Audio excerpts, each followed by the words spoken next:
Sudarlun, jalan menuju SMP Negeri 2 Blang Bintang di kawasan Kaye Kunyit, Senalup hingga saat ini belum diaspal. Badan jalan masih bertanah liat, beberapa ruas lainnya sudah berupaya ditimbun batu koral. Kondisinya becek saat musim penghujan tiba sangat menyusahkan siswa saat menuju sekolah tersebut.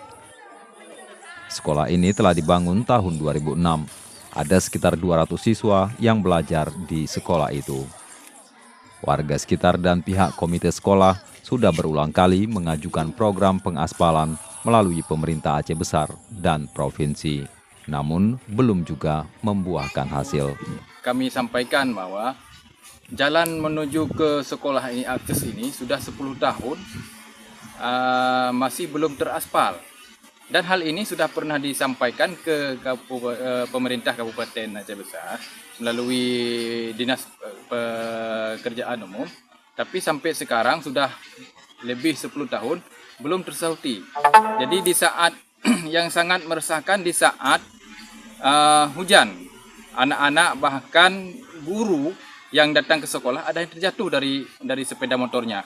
Bahkan harus balik lagi, baru guru mau mengajar harus balik lagi ke rumah. Ini jalan ini merupakan akses dari 8 buah desa di... Mereka berharap pemerintah peduli dan segera mengaspal jalan yang setiap hari menjadi jalur utama siswa dan warga yang melintas. Dari Aceh Besar, Arif Ramdan, Serambion TV.